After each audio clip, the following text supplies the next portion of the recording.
I'm Jane. And we're SpielMill. And this is our next top 10 in our series of top 10s about board game mechanisms. Yes, and this mechanism we have picked is... drafting. Yes. Of any kind. Of any kind. This is actually one of my favorite mechanisms. Yeah, it's a great mechanism. I really like drafting games. So this is a good top 10. I'm excited about it.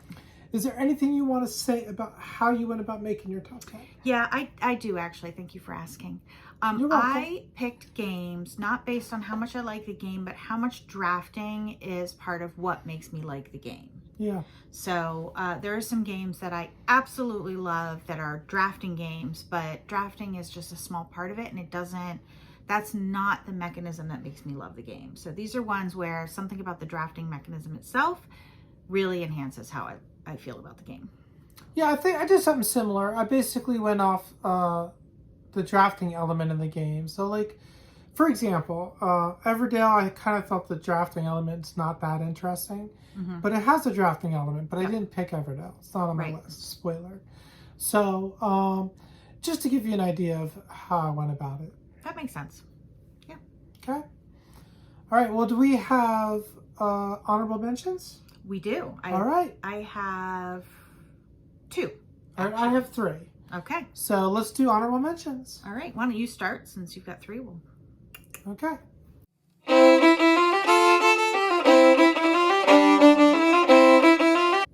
All right. So my honorable mentions are, well, we do one by one? Yeah. Okay. The first one I have is Boomerang. This is a simple card drafting game. You basically each draw 7 cards, draft 1, pass it. Real simple, which makes it really good, and it was really close to being on my list, but I didn't quite make the list. Yeah, that makes sense. Really like the game, though. My first honorable mention is 7 Bridges. You are drafting dice that have road segments on them, and you draw those road segments in a way to make a loop. And I really love this game. And drafting is a big part of it, but it's really about drawing that route and being clever about how you draw that route to get to certain places. And I know that, it's how you draft the dice and what comes up, but it doesn't feel like that feeling I get in a really good drafting game. Right. Next up, I have Cascadia. I love Cascadia. And what I think is unique about the drafting in this game is how you're drafting 2 things at once. You're drafting a tile and a resource, or an animal. But and then trying to decide how to place them. And then that's a pretty critical decision. It's a very relaxed game. And I don't think any other game made it that really had this double draft method, made it to my list. So this is kind of representative of that draft style. Yeah, that makes sense. Okay, my next honorable mention, and honestly, the next 3, including 2 that made the top 10, and this one could change positions. They're all kind of similarly placed in terms of my drafting list, but I don't even know why they're in this order, but they are. So there. So Edge of Darkness. And I really, this is very high in my top 100. Yeah. And maybe had I put Mystic Vale, it actually would have been higher because that is all about the drafting. But if you don't know, this is a game from John DeClaire, and you're crafting cards. So you're drafting, pieces that you're going to slip into a card.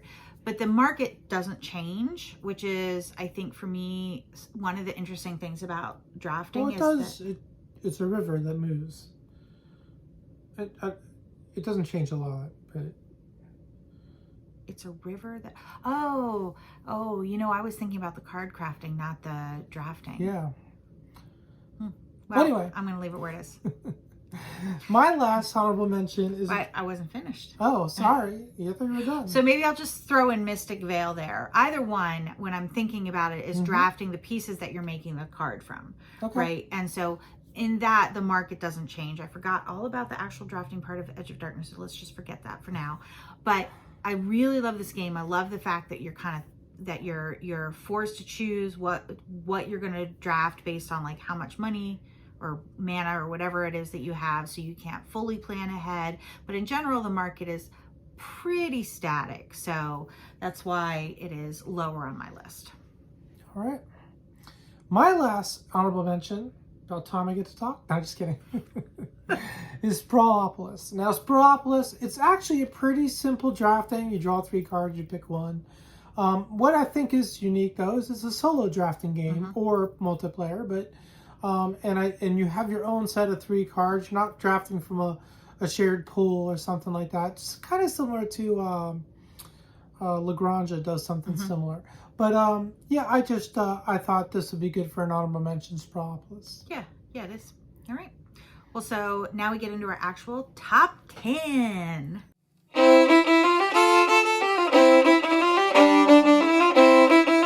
right, number 10. Number 10. So my 10th is Aeon's End.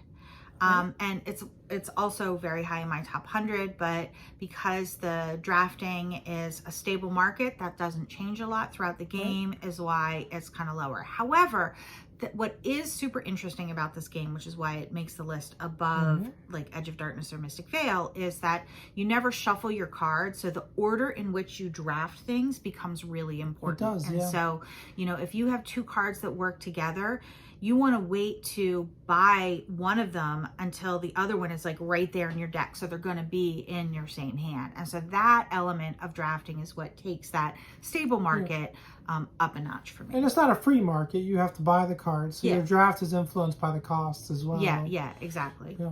Exactly. So that is my number 10. All right. My number 10 is a crossover with one of your honorable mentions, and that is Edge of Darkness. Edge of Darkness would be much higher if this was my favorites drafting games exclusively. It's one of my favorite games of all time. But what I liked about it in terms of drafting is it does have a river, which is not an uncommon thing. It's got a river in the middle of the board, which cards come off the draw deck and get added to the river. And like in many games, you can skip cards by paying like a coin, a token. And you can, you know, go several cards in to draft. Yeah, I don't know why I completely forgot about that. So, and then of course there's the fact that you're not just buying cards, you're buying parts of cards to card craft the card itself, which in itself makes it unique. And so what you're drafting is unique. How you're drafting is not super unique, but is representative of a certain type of draft. And it's just, I think it works really well. Yeah, that's a great choice, obviously, because I just mentioned it. And Edge of Darkness is one of those games that has a lot of mechanisms. It has worker placement. It has, you know, it has a cube tower. It's got a lot of things going on. So, but the drafting is not the most unique of those, I think. But I do really like the game, and the drafting is good representation of that kind of draft. So that's why I picked it. Yeah. My number 10, Edge of Darkness.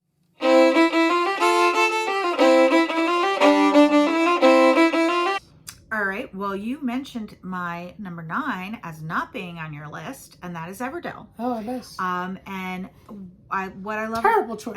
Just kidding. So it's a good choice.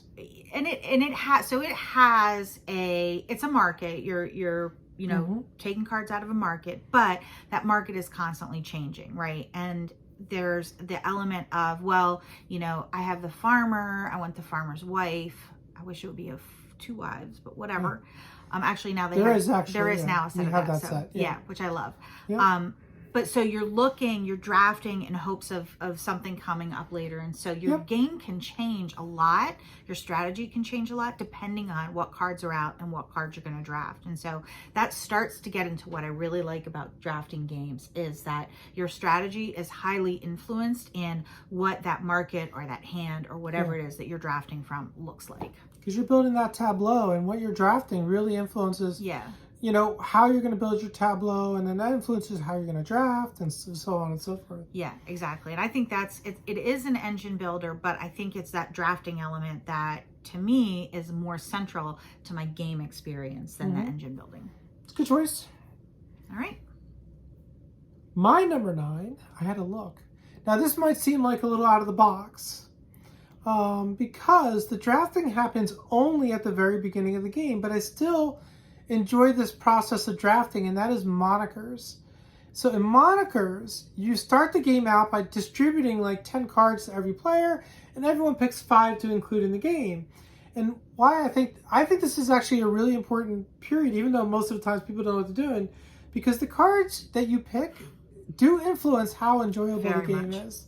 And it can, like, I always pick the wackiest cards. And, Oh, of course. Absolutely. so it's trying to create the most wackiest experience. So, and of course, I would put the moniker Serious Business, which is like the shut up and sit down version, as the representative one for me in this, and that makes it even wackier. So, yeah, I think it's a unique, you see a lot of these party games where you have cards, do charades or whatever, but it's unique that at the beginning of this game, you all get to pick which cards are going to be in the game. Yeah. Which means you also get a sneak peek of which cards are in the game, some of them, because everyone's looking at their own set, which gives you a little bit of an advantage in that first round with your cards, which is pretty cool. So I think I really like how this works, even though it seems unnecessary at first blush. I like how it works. Oh yeah, no, I agree. The drafting is key to that because you want, like, and the group, it also means that the group is sort of setting the tone for the game. Yeah. If you have a group of people that is really wacky, you'll come up with a much more sort of eclectic and strange set of cards than you will otherwise. And people who are uncomfortable will pick safer cards, Yep. and that's fine, you know. But yeah, so that's my number 9, monikers. Serious business. Great choice.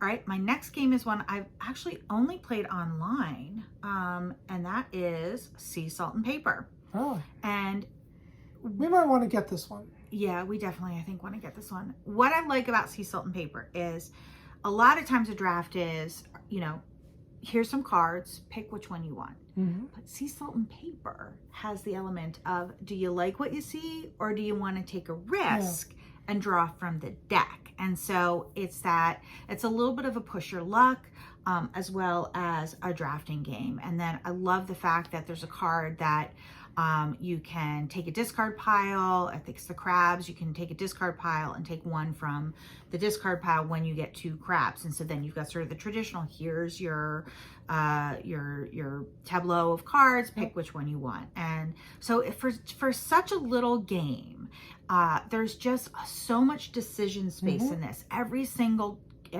turn is a game, or is a turn about, okay, am I gonna draft from what I see? Am I gonna take a risk?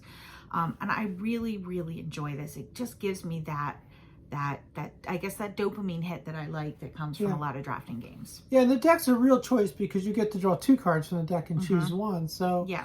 it's not like some games where you can draw from the deck, but it's like, the odds of me getting a good card are pretty low. So I just draw from what I see. You know what I mean? Yeah, exactly. And I'm such a sucker for drawing from the deck. Even if there's something out, unless the exact card I need is out, I'm almost always going to go for the deck so I can like see what 2 cards I get to pick from. Yeah. All right. So that is my number 8. Well, my number 8 is probably my most representative game for card drafting, but it's not the highest on this list, spoiler. But the reason it's not higher is because at 2 players, I don't like it as much, and that's Bunny Kingdom. I just don't like the drafting method at 2 players. I still enjoy the game. I just don't like the drafting method as much at 2 players. Yep. But Bunny Kingdom is, to me, like the representative card drafting game in general, especially when you're doing a normal draft with more than 2. Yeah. And so, but I really enjoy this game, and of course, it's one of your favorites. So, so yeah, I don't know. Bunny Kingdom's really fun. Richard Garfield's the designer. Not surprising, he would design a good drafting game.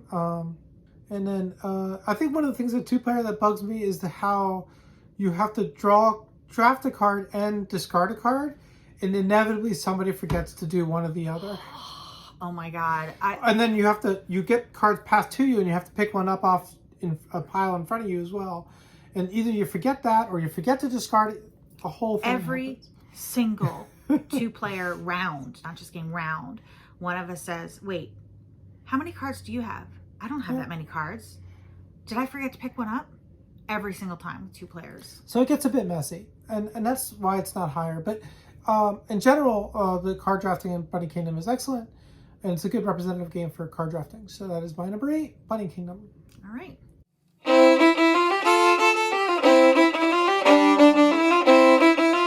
My number 7 is Canopy. And it's been a while since we've played this, but what I thought was really interesting about Canopy is... And you know what? What? It's a crossover! Woo! It's my number 7 as well. Good, because I cannot precisely remember exactly the mechanism, but there's a mechanism where you can push your luck and you can like skip over things. Yeah, so basically you have like 2 or 3 piles. I think it's 3 piles of cards. And they start out even. But then when you draft, you can take the first pile of cards. And I think you can see one, right? Yeah, that's right. And then, or you can add a card to it. And so, yes. If you decide not to take those cards, you add a card to it, but making it juicier. And you can see what you're adding to it, but the other player can't. Yep. So you're adding to it, and so you're deciding, am I taking this pile now because it's a pretty juicy pile maybe? Or am I going to make it juicier and then she could take it on her turn and I go for the next pile? Yeah. So it's this always this trade-off of like, oh, I'm making it really good for my opposing player, or I'm trying to get the best cards for myself. But there's also this thing where sometimes you can see a negative card on top, but because you've played cards there, you know it's really good underneath. But then maybe your opponent has also played their cards there and you don't know, is it 2 negative cards and 1 positive? Right. Is it 2 positive and 1 negative? And so there's just this whole, like you said, push your luck element to it, that you have some information, but not all the information. And like, I don't want this negative card. I want the next pile. But oh, there's like 4 cards here now. Well, and this looks juicy. And that's the other thing is you get so many more cards, and having more cards tends to be better anyway. So you're going to pick up the card that now has 5 or 6 cards in it. Oh my gosh, it's so good. Exactly. But there's a negative card on top, and I know I put a negative card in there. So it just, there's a lot of really thinky decision space here that just makes this so rich and such a fun experience. Really like this game. Yep. And it's, again, it's that drafting that is juicy. Yeah, and that's why I made my list. Is like, I think Canopy, as far as, it might be in my top 100, I don't even know because we haven't done it in a while. But it wouldn't be like in my top 20 or anything like that. Right. But because its drafting is so unique and so interesting, it definitely makes a top drafting list. Yeah, absolutely. Agree. That's 100%. And it's ahead of games that I love so much more, like Everdell, but that drafting mechanism is so interesting. Yep. And that's the heart of the game there. Yep. All right. Well, that was our number, what, 7? 7. Okay. Both of our 7s. Excellent. All right.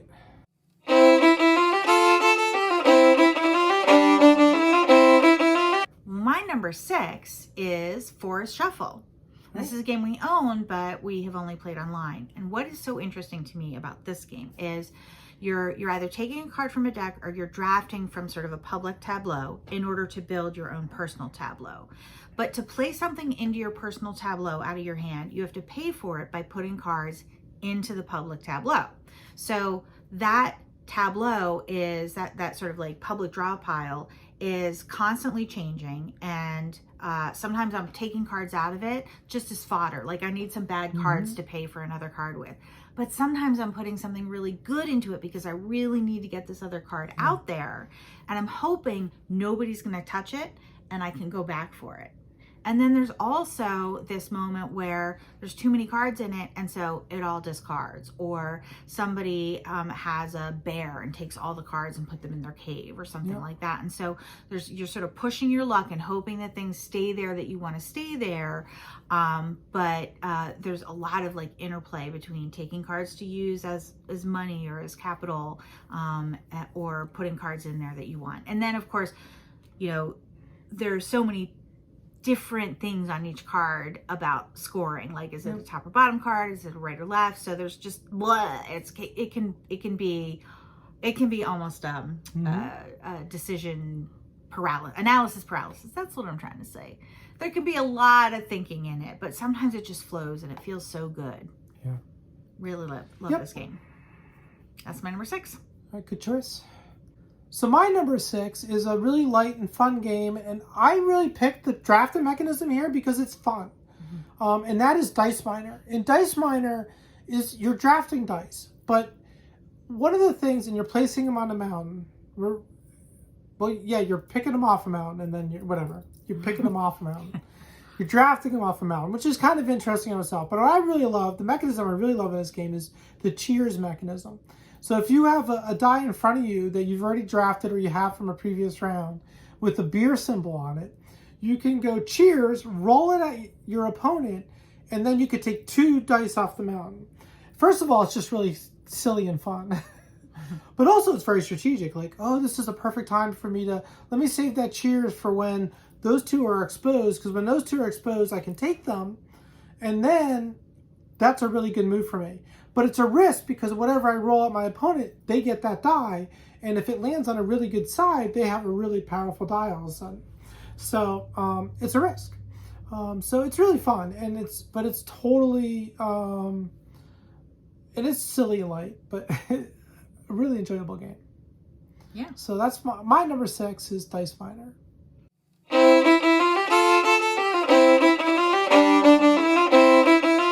Well, we almost had a crossover because my number 5 is Dice Miner. Oh, nice choice. And I mean, everything you said is true. The one thing I would add about it that's super interesting is that when you draft a die, right, and you use it, you have to keep the face up that you pulled. So if you pull a pickaxe, it's a pickaxe for that round. If you pull a 5, it's a 5 for that round, right? Yeah. But you keep everything you drafted and then you roll it.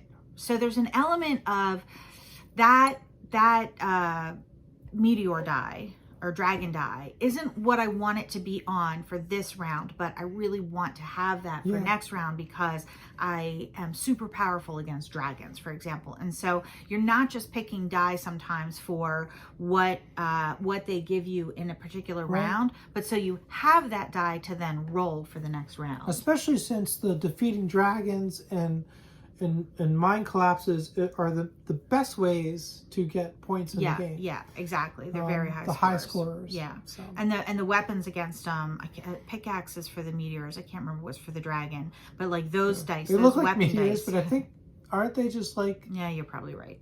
Rocks in the mine or something. You're probably right. I suspect you're right. Okay, anyway, whatever. Maybe a mine collapse. But the weapon die that lets you sort of tackle either the dragon or the boulders, rocks, meteor, whatever it is, those are super valuable. And so even if you've got a bunch of dragons and there's a pickaxe, you might take the pickaxe because the next round, there's a chance you're going to roll it and be able to use it better. So exactly. Really, it is light and fun, but it's so much fun. It's so... Great filler game, too. Very quick. Yeah, really good game. So that was my number 6. 5. That was my number 5. Dice Miner. All right, good choice. My number 5 is a game. I love the drafting in this. It's really quite simple drafting. There's some cards out there you can draw from the 3 cards out there or one in the deck. But I really love what you're drafting, and that's birds, and that's Wingspan. Yeah. First of all, and if you love birds, that's part of the appeal here. Like, first of all, the art on the cards, making it look like the field guys are used to as if you're into nature and stuff, really adds to that element. But like, a bald eagle. Like, I mean, it's a good card, but also it's a bald eagle. Yeah. I want it. The turkey gets me every time. I want the turkey. Exactly. Like, oh my God, there's an owl. There's an owl. There's an owl. Spent a lot of time in this game, and I do this also in like Forest Shuffle, drafting things that just look cool. Yes, absolutely. I'm just like, I like that animal. Yeah, 100%. I like that animal. I'm drafting it. I'm gonna make it work. So Wingspan, because I love to draft birds and make my refuge of birds really interesting and fun. And part of it's because of the mechanisms on the cards, but part of it's just because of the cool birds. Yeah, fair enough. So my number 5 is Wingspan. Excellent choice.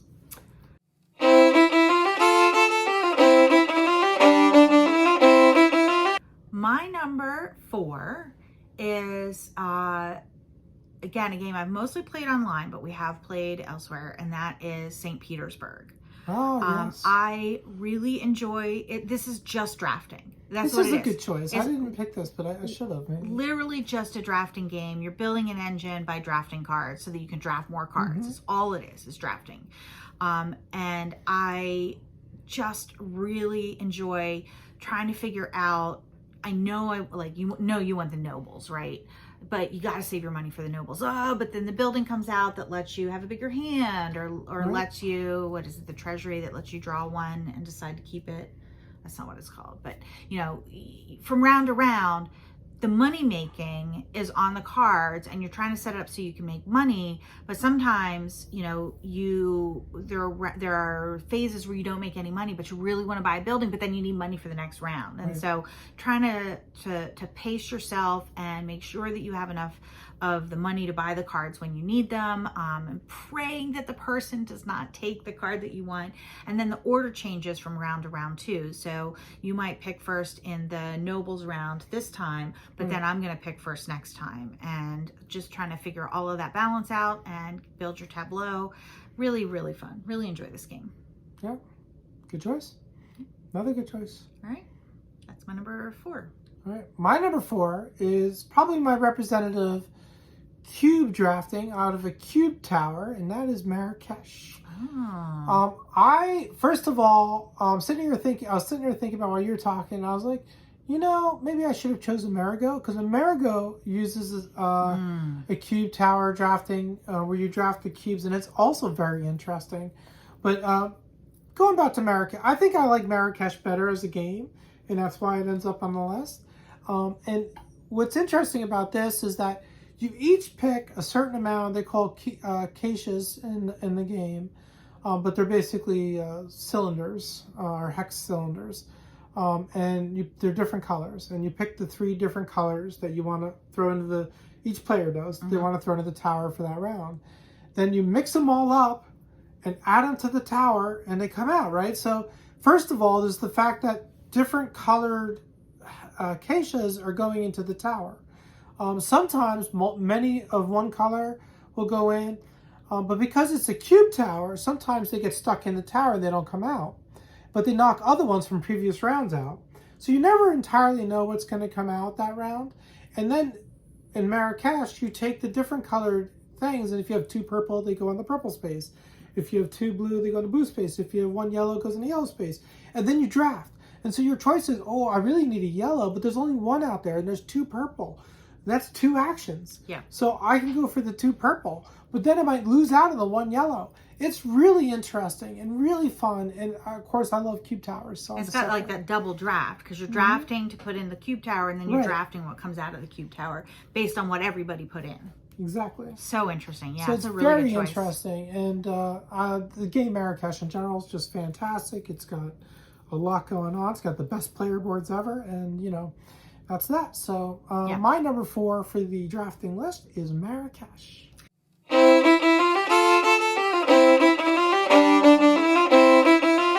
That was a really good choice. And it must be the Stefan Feld portion of the afternoon, because my number 3 is Notre Dame. Okay, nice choice. And I went for the card drafting of the Stefan Felds, and I went for the one that we know like the back of our hands. Yep. There's a lot of really great Stefan Feld games that use some sort of drafting, that draft cubes or whatever.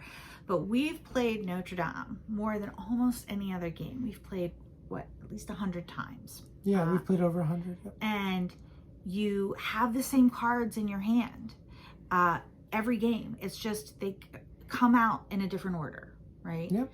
And you pick up 3 cards, you pick one, you pass it over to the next person, they hand you their hand, you pick one from their hand, and then you get yours back if it's a 2-person. If it's 3 or 4, it's different, but let's say it's 2, you get yours back, and you get your other card back, and then you have to pick which 2 to play. You can't play all 3. Right. Well, except there is a exception. Yeah. There's an exception to that, but it's super simple. It's the same 7 cards, right? Mm-hmm. There are so many different strategies to this game. It is insane. We have played this, like I said, so many times. So I have explored a lot of different strategies with this game, and it is so interesting that the order that the cards come out, what you choose to draft, which of the 2 you choose to draft, and then which of the 3 you choose to draft, and then which ones you choose to play, that was a lot, can make it a completely different game. Yep. We've had games where like the winner had 36 points. We've had games where the winner had 90 something points. It's just so brilliant, and I enjoy that. Like, oh, what am I gonna get? What am I gonna get? Not Notre Dame, not Notre Dame. Ah, I got it. Now I've got to adjust my whole strategy. It's a delight. I just love this game. It's a really good game. Good choice. Yeah, and it's all about the cards. All right. Yeah. All right. What's your number 3? My number 3 is a crossover with something you mentioned earlier, and that is Aeon's End. And again, this is sort of representative of market games, and this has a really simple, it's a 9-card market, and each card has, each pile of cards has a different value. And so there might be like a pile of gems that are each worth 2, or a pile of gems that are all worth 5, or cost 5. And then you have a certain amount of money you make at the turn, and then you're, buying it from the market. And I really like the choices in this game. You talked about it some, but I'm just going to mention one of the things I really love about in the drafting of this is, and it's kind of representative on this list for this, is the cooperative nature of it. I'm drafting a card, but I'm not just considering, first of all, what my character would work well for my character, but I'm thinking, okay, over here, Jen is already building up a bunch of spells, but we really need some relics so that we can heal Gravehold as we're going, and so maybe I'm going to get a relic because we haven't gotten any yet as a team, or maybe I'm going to go for some gems so I have more buying power because we have some big power set 3 cards out there where I have to spend 7 ether to get rid of them or something. That's a really good point. Yeah, I really like that aspect of it. I didn't even think about that, but you're right. I think it's the only co-op drafting game that we've talked about so far. I think so far, yeah. And that is a really unique element to it because again, you're not just drafting for yourself, but you're drafting to have a balance with the team. Exactly. So that's my number 3, Aeon's End. Love it.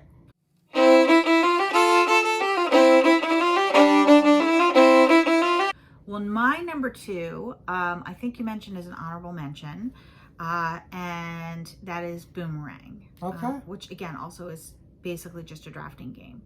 I don't know why this one hits with me. This just hits with me. It might have been one of the earlier drafting games we played. It's a good game, yeah. It's simple. It's kind of a simple game, right? It's from Scott Holmes. Thank you, Scott Holmes. Grail Games. Is it Holy Grail or Grail? Whichever one didn't go out of business. Yeah, the one that didn't go out of business. Yeah. There's something about just the original. I know the other ones are great. Europe's fun. America's fun. The new Australia is fine, whatever. But I like the original. Yeah. I just love it. I love it with 2 players. I love it with 3, with 4. Different strategies for each. Especially with 2 players, you might not see all the cards in a given round. So the high value 9-point platypus, both of them may not be there. So taking it as a risk. You're taking a card that might do nothing for you. So there's that, that unknown element, especially with 2 players. But I just really love this game, and I don't know what it is. There's 4 different things that score, and you can't score them all every round. And you're trying to get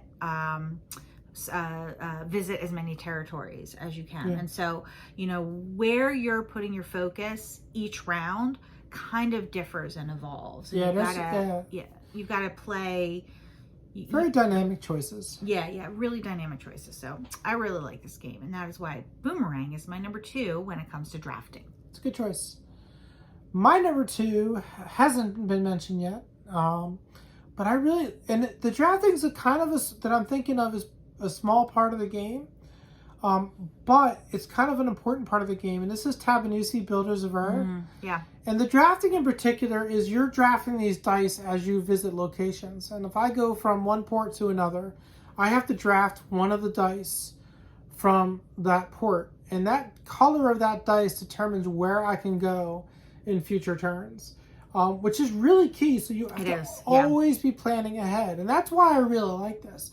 It's so interesting. Like you're constantly, I really want to go to this port over here to do those actions, but none of the dice colors work for what I have. And I don't have you can pay gold to override the dice thing, but I don't have the gold to, to override it, right? So I'm stuck having to make a decision here that's based on that information. Yeah. So one of the things that's really interesting about dice drafting games, when you dice draft a die and then you keep it for rounds, is that unlike cards, you don't know what you're going to get when you roll it. Like if you draft a card, that card does not change, right? You know exactly what it is. But a die, you're going to roll it. It could be, usually 1 through 6. No, the colors, right? It is the colors, but the numbers do matter because it matters on the power. That's right. Or like the dice miner. But there's a couple of dice drafting games that are like that. That when you take that die, you'll get that power. But will it be weak or will it be strong? Exactly. Yeah. Which is really interesting. That is interesting. So anyway, my number 2 is Tabanusi Builders of Ur. Builders of Ur.